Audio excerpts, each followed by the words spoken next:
कि हम चुनाव से पहले भी कह रहे थे, बहुत दिन से कह रहे हैं कि हरियाणा प्रदेश में कानून व्यवस्था की स्थिति चौपट हो चुकी है।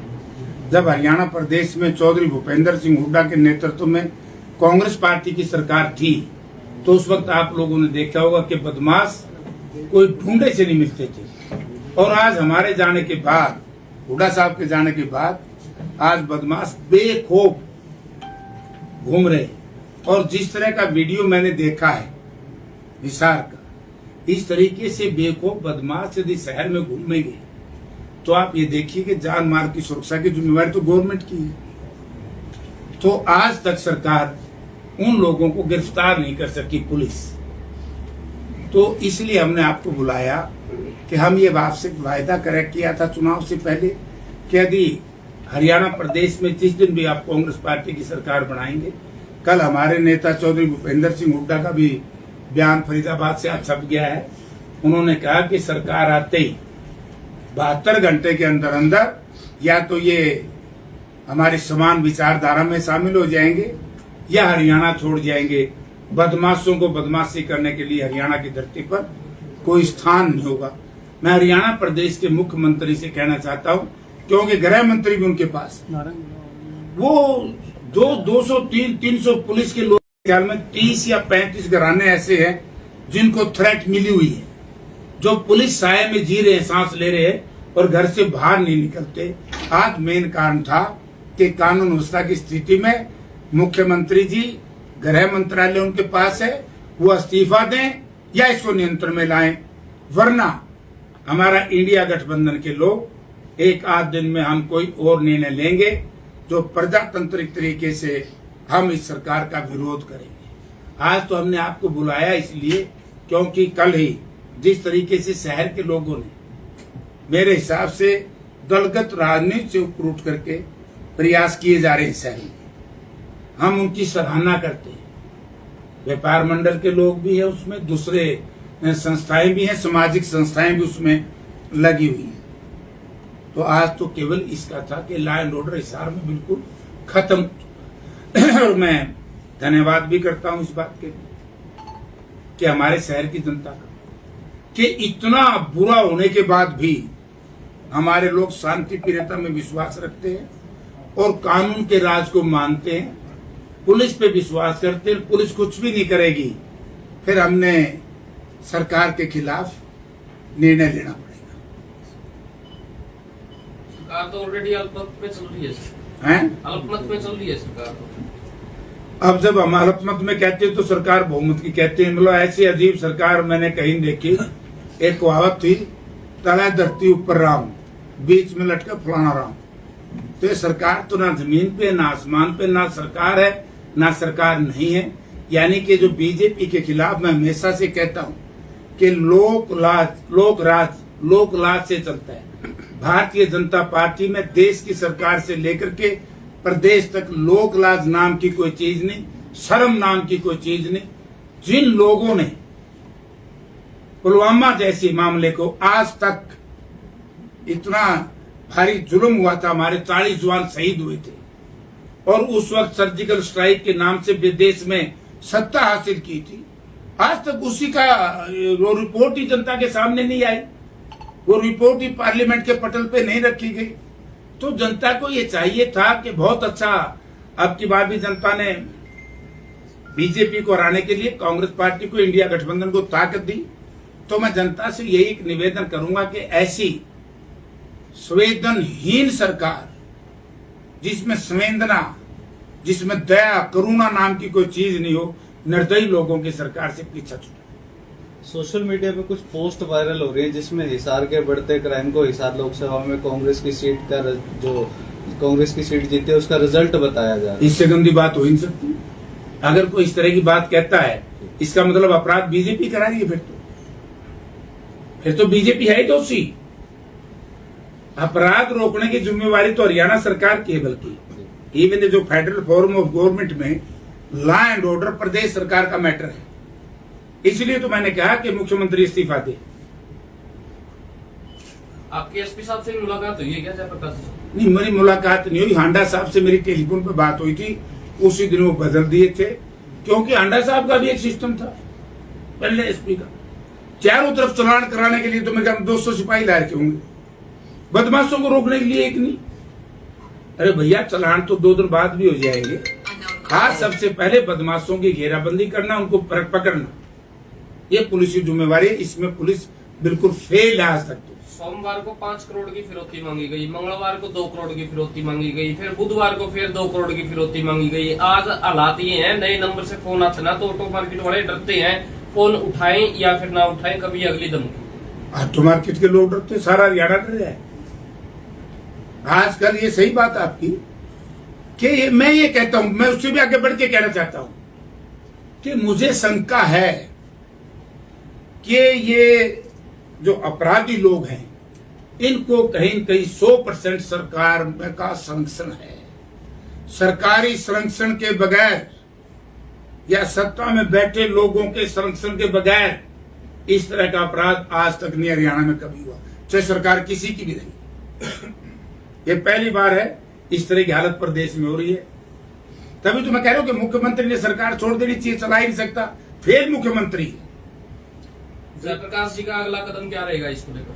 देखिए आज 5 बजे हम उनसे मिलेंगे, उसके बाद इंडिया गठबंधन के साथियों से बातचीत करेंगे और मैं व्यापार मंडल के लोग और जो हमारी सामाजिक संस्थाएं हैं, पहल उनकी है, वो जो करेंगे हम उनके साथ हैं, ठीक है कि नहीं? क्योंकि हम नहीं चाहते इसको राजनीतिक रंग देना। हम चाहते हैं कि शहर के सभी लोग मिलकर के दरगत राजनीति से ऊपर उठ करके एक लड़ाई लड़े सरकार के खिलाफ। मैं तो बीजेपी के साथियों से भी कहना चाहूंगा कि अगर थोड़ी सी इंसानियत और नैतिकता है, उन्होंने भी सड़कों पर आकर के लड़नी चाहिए लड़ाई। ये तो एक इंसानियत को बचाने की लड़ाई है भैया। सर आपने सबसे पहले कहा कि समान विचारधारा में शामिल हो जाएं या फिर हरियाणा छोड़ जाएं। हाँ, समान विचारधारा में शामिल हो जाएं, इसका क्या मतलब समझ में आया? भाई देश के साथ, प्रदेश के साथ शांतिप्रिय तरीके से रहे। ये तो कोई तरीका नहीं है कि आवे गोली चलावे, आवे टेलीफोन कर दे, 1.5 रुपये बोला कमावे कौन और खावे कौन। हमारा कहने का है कि या तो वो जनता के साथ जिस तरह जनता जी रही है ऐसे जिए, बदमाशी छोड़े। नेट सेल में ही है कि वो बदमाशी छोड़े। अगर वो बदमाशी नहीं छोड़ते तो हरियाणा छोड़े, वरना फिर कानून अपना काम करे। सवाल तो ये भी उठ रहा है सर कि देखिए ऑटोमेटिक मैगजीन वाली गन्स आ रही हैं, इतना बड़े रोल के ऊपर असला बारूद आ रहा है, आ कहां से रहा है? मैं इससे आगे भी एक प्रश्न आपको करता हूं। यही तो मैं कह रहा हूं कि जिस पार्टी ने लाशों के ऊपर गुजरात में सरकार बनाई हो, गोंधरा कांड कितना बड़ा कांड था, जिस पार्टी के राज में पुलवामा जैसा कांड हुआ हो, आज उसी पार्टी का तो राज है यहां। इससे हम न्याय की बात कैसे कर सकते हैं? और इस पे विश्वास कौन करेगा? यानी कि आपको याद होगा, एक उदाहरण में देना चाहता हूं। चौधरी भूपेंद्र सिंह हुड्डा मुख्यमंत्री थे, एक हांसी में व्यापारी की हत्या कर दी थी, आड़ती की। देखो उन लोगों का क्या हर्ष हुआ। तो ये कर क्या रहे हैं सरकार वाले? और यहाँ का जो लोकल मिनिस्टर है वो क्या कर रहा है? उसकी जिम्मेवारी नहीं है। ये नकली हवाई अड्डे के उद्घाटन करने जुट रहे हैं, लाइसेंस नहीं है आज तक। मेरे साथ 5वीं बार कर दिया होगा, 8वीं बार हो गया, फिर जमा शुरू हो गया। और भारत सरकार अपनी कहती है कि हमारे से तो इसका अभी लाइसेंस मिला नहीं है। मतलब सारे झूठों की सरकार है यार, झूठ बोल रहे हैं। जयप्रकाश जी देखिए, उन्होंने 1 हफ्ते का टाइम दिया था, 1 हफ्ता करीबन होने वाला है। 5 करोड़ की फिरौती मांगी गई थी। अब अगर कल को कुछ ऊंच नीच हो जाती है तो इसका जिम्मेवार कौन माना जाएगा? अभी तक वो व्यक्ति पुलिस के द्वारा पकड़े नहीं गए हैं, और जिस व्यक्ति को फिरौती मिली है, फिरौती मांगी गई है, जिससे वो बेचारा डरा बैठा है। इसका जिम्मेवार होगा हरियाणा प्रदेश का गृह मंत्री, क्योंकि गृह मंत्री की जिम्मेवारी है। गृह मंत्री जिम्मेवारी लगाए, जिस भी पुलिस अधिकारी की या जो भी टास्क फोर्स बनानी है, एसटीएफ बनाना है, स्पेशल टास्क फोर्स बनानी है, ये उसकी जिम्मेवारी है। आप ये देखिए, एक दलित नेता जो चीफ मिनिस्टर थे दलित समाज के, झारखंड के, कल क्या फैसला दिया वहां के झारखंड के हाईकोर्ट ने कि इनके खिलाफ ये केस ही नहीं बनता। उनको तो बिना केसों के जेल में डाल दिया गया। और जो पेशे पर अपराधी हैं वो बेखौफ होकर के इनसे गिरफ्तार नहीं हो रहे। तो यही तो एक हमारी लड़ाई है, मतलब शर्म की बात है सरकार के लिए। और हमारी पार्टी और हमारा जो गठबंधन है, हम शहर के लोगों के साथ मिलकर के जो लोग कहेंगे आज हम सबसे मिलेंगे और उसके बाद अगला कदम हम मिलकर के उठाएंगे। अगर उन व्यक्तियों को ना पकड़ा गया और जिन व्यक्ति को फिरौती मांगी गई है वो डरा बैठा है, इसका मतलब वो अपने पैसे का इंतजाम पहले तैयार रखे। अगर पुलिस उन व्यक्तियों को नहीं पकड़ पाती, बदमाशों को नहीं पकड़ पाती। नहीं, ये तो नहीं मैं कहूंगा। देखो, इनको पैसे क्यों दिए जाए? लोगों के खून और पसीने की कमाई है, ये पुलिस की जिम्मेवारी है। और यहाँ पर कुछ भी अनहोनी होगी तो हम तो सीधा गृह मंत्री को दोषी मानेंगे और जनता भी गृह मंत्री को दोषी मानेगी। हम पुलिस को दोषी क्यों माने? गृह मंत्री दोषी है, वो लगाए फोर्स जितनी मर्जी लगाए। एनआईए वालों ने, नेशनल इन्वेस्टिगेशन जो एजेंसी है, उसने कितने लोगों को गिरफ्तार किया पिछले दिनों? क्या कोई रिजल्ट आया उससे? कितने लोगों के घरों से, क्रिमिनल्स के घर से हथियार बरामद हुए? उसका कोई लाभ हुआ क्या? थोड़ा सा बता दो। तो भाई ये सारा सरकार के संरक्षण में हो रहा है, सरकार दोषी। और हम सब ने मिलकर के इसको जन आंदोलन बनाएंगे और तब जाकर के पूरे हरियाणा प्रदेश में हम इस लड़ाई को लड़ेंगे। ऐसा ना हो वो चिड़िया चुग गई खेत वाली राम कहानी दोबारा हो जाए। और नफे सिंह राठी ने भी मांगी थी प्रोटेक्शन, उनको मिली नहीं थी और उनको गोलियों से फूंक दिया था। कभी वही हालात दोबारा हो जाए साल में। देखो भी, ये तो भाई दोषी सरकार दोषी। मैं तो कहे कि शर्म नाम की चीज नहीं है सरकार में। अगर थोड़ी सी भी शर्म होती है, आप भी देखिए, आज 6वां दिन तो हो गया मेरे ख्याल में इसके महिंद्रा वाला के, सुप्रीम मोटर वाले के। 5वां तो पक्का ही है, 6वां दिन है। हाँ, 6वां दिन है। बताओ क्या हुआ? एसपी बदल दिया। अरे एसपी के बदलने से थोड़ा काम चलता। गृह मंत्री को बदलो, मुख्यमंत्री को बदलो। और सरकार नहीं चला सकती, इस्तीफा देकर के बाहर आओ। लोगों को क्यों लूट खसोट मचाई हुई? भ्रष्टाचारियों की सरकार है। अपराधी प्रवृत्ति के लोग जिस तरीके से उनके संरक्षण में पल रहे हैं, जनता को बहुत बड़ा नुकसान हो। चलिए, तो अपराध की बातें होगी। अभी आप सांसद बन गए हैं, तो सबसे पहले संसद के अंदर हिसार से जुड़ा क्या मुद्दा उठाना जा रहा है और हिसार के लिए क्या सौगात लेगा? हवाई जहाज तो भाई जमाने उड़ता और नाम है झूठी यहाँ बरदा। एक बार मैं 2004 में चुनाव लड़ रहा था, तो एक गांव के लोग कहने लगे वो इलाका यहाँ से अपने से अलग हो गया। बोला जयप्रकाश जी वोट तो दोगे, SYL का पानी लाओगे?